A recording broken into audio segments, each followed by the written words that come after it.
Welcome back to Workplace Case Studies with Kathie. In these videos, I break down real workplace situations using fictional names and adjusted details, but very real patterns. These are the kinds of moments that happen inside organizations every day. Most of them never make the news, but they quietly shape culture, trust, safety, and performance. Today's case study is more serious than most. It involves a leadership boundary that should have never been crossed, a preventable accident, and a long term impact on employees that was never fully addressed. This is a real story. Details have been changed to protect identities, but the pattern is one I've seen repeatedly across industries. Let's walk through what happened. In this organization, a senior executive had a large, heavy piece of equipment delivered to a shared operations area. This area was managed by a different department, different leadership, different procedures. The executive did not oversee this operation. He was not responsible for the people working there. But the equipment arrived, and he wanted it moved immediately. So instead of coordinating through the appropriate channels, he went directly to the operations area himself. This is where the first boundary was crossed. Because when senior leaders step into spaces they don't manage without role clarity, it creates confusion before any task even begins. Employees didn't see a visitor. They didn't see someone out of scope. They saw authority.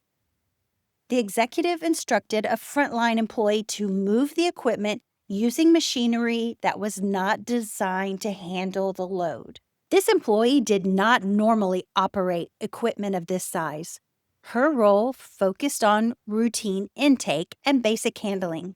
But when someone at the top tells you to do something, most employees don't challenge it. They comply. The equipment was lifted, it shifted, and it fell. It struck the executive. Both of his legs were broken. This was not a minor incident. Emergency services were called. Employees witnessed a senior leader severely injured on the floor. And something else happened that day. People froze. There was confusion about who should call for help, uncertainty about emergency procedures, delay, not because people didn't care, but because they were never trained for a moment like this. The executive was gone for weeks. He eventually returned using mobility assistance. From a compliance standpoint, the situation was addressed. From a human standpoint, that's where the real impact lived. The employee who had been instructed to move the equipment was deeply shaken. She didn't come back to work for several days. She didn't act recklessly. She didn't ignore safety on her own. She followed a directive from someone with power. The rest of the team was affected too. They replayed the moment. They questioned their own judgment. They wondered what would have happened if it had gone differently. This is the part most organizations underestimate. Leadership incidents don't just affect the person involved, they leave an imprint on everyone who witnesses them. After the incident, the organization implemented new equipment and safety trainings, checklists, procedures, reminders. What they didn't address were the underlying issues.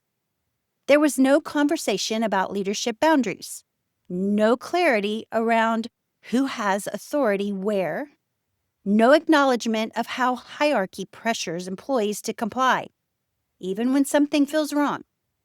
The message, intentional or not, was simple. This was an accident. Let's move on. But incidents like this are rarely isolated. This didn't happen because of faulty equipment. It happened because leadership believed systems could be bypassed, because hierarchy replaced process, because employees absorbed risk they didn't create. Financially, the company moved on. In highly profitable organizations, incidents like this are often absorbed quietly, but employees don't forget. They remember how unsafe it felt. They remember the panic. They remember who carried the risk. If this organization were ever evaluated for acquisition, patterns like this would matter. Not because of the incident itself, but because it revealed weak leadership discipline, blurred authority lines, poor emergency readiness, a culture where employees carry consequences. Those patterns don't just affect safety, they affect trust, retention, and long-term operational health. I want to end here. Your employees are not just your workforce. They are your most valuable asset. Leadership behavior, especially unexamined behavior, sets the tone for everything. When boundaries collapse, people get hurt, sometimes physically, always emotionally. This is why these case studies matter, because culture is shaped in moments just like these. All right, that's my episode for today. I trust that you found it helpful. If you know someone who could benefit from watching this, be sure to share it with them. And I'll see you next time with more workplace case studies with Kathie.